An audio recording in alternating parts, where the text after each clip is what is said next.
Assalamualaikum warahmatullahi wabarakatuh. I hope all of you fine today, so we can learn together today. Jadi yang saya harapkan di masa pandemik ini anak-anakku sekalian bisa sehat-sehat walafiat.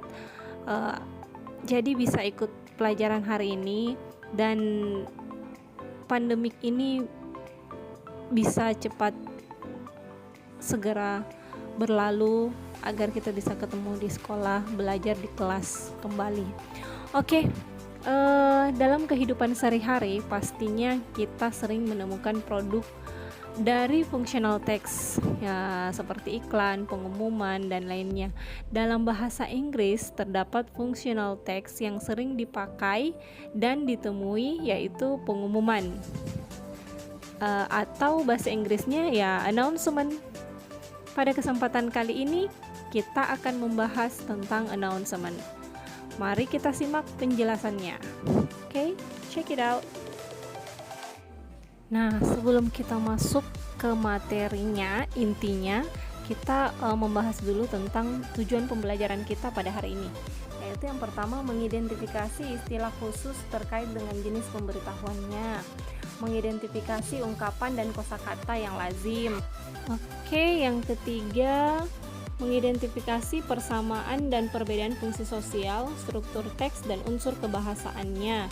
Menganalisis deskripsi dengan alat seperti tabel, dan kemudian menerapkannya untuk menganalisis beberapa teks pemberitahuan lain.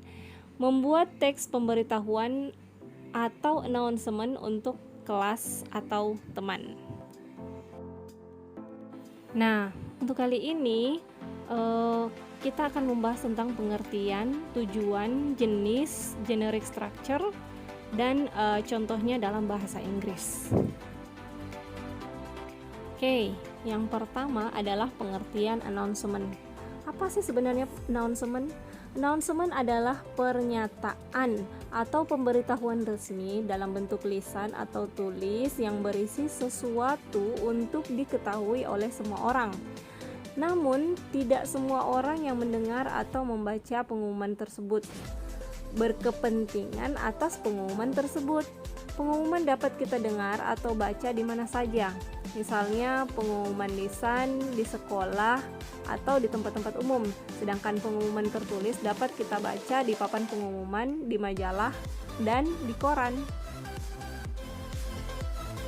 Oke, yang selanjutnya, for the next, talking about jenis announcement, kind of announcement. Oke, jenis-jenis pengumuman itu ada berbagai macam.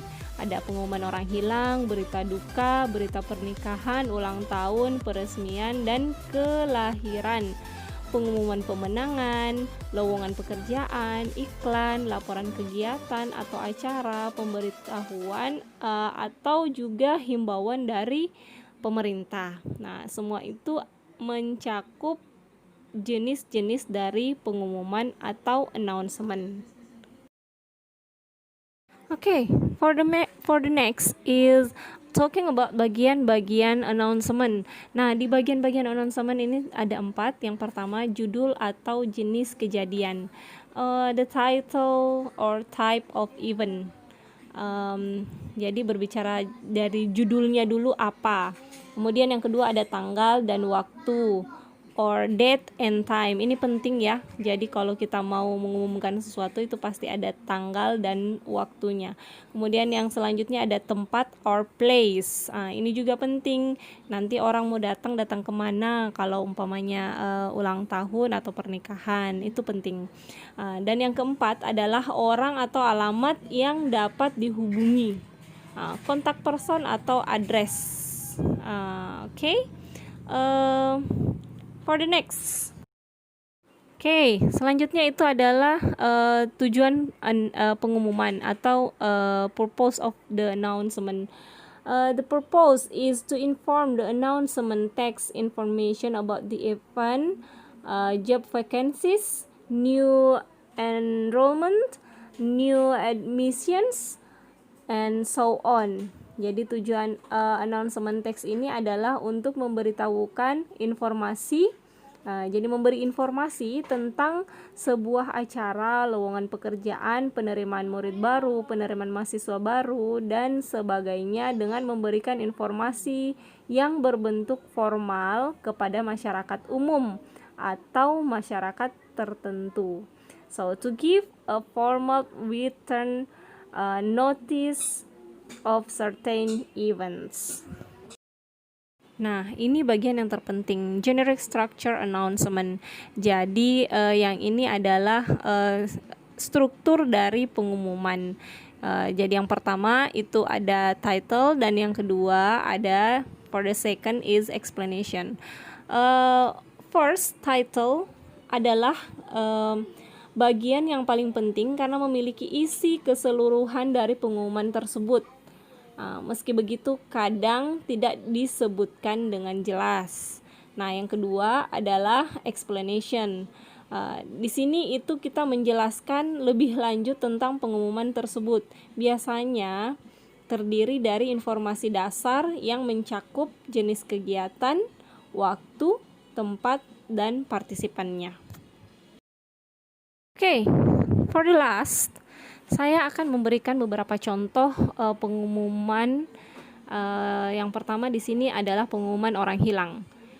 Missing, Kelly Nash itu namanya, 25 years old itu usianya, kemudian ada tinggi badannya. Isinya itu berita tentang terakhir dia terlihat atau ditemukan di mana. Kemudian ada informasi lebih lanjutnya di mana kira-kira akan dihubungi ketika kita melihat orang tersebut. Kemudian ada hadiah yang diberikan, ada rewardnya ketika menemukan. Nah, yang selanjutnya itu ada berita pernikahan. Berita pernikahan di sini antara Kaylin Smith dengan Jay Kenny. Mereka akan menikah pada tanggal 14 September. Wow, tahun 2012, sudah lama ya. Kemudian ada tempatnya atau lokasi dari acara pernikahan tersebut. Oke, yang terakhir ada berita duka. Di sini disebutkan namanya yang meninggal, kemudian ada kapan meninggalnya, kemudian pukul berapa, ada alamat duka, lengkap dengan kode posnya. Oke.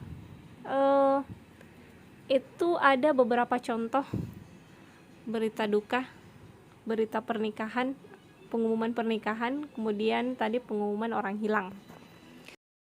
Okay, I think that's all for today. I hope that you will understand what I have explained you today. Jadi saya berharap kalian bisa memahami apa yang telah saya jelaskan pada materi kita hari ini, yaitu tentang pengumuman. Saya rasa cukup untuk kali ini pertemuan kita. I think that's all for today. Thank you very much for your attention. Goodbye, see you on the next video. Wassalamualaikum warahmatullahi wabarakatuh. Don't forget to like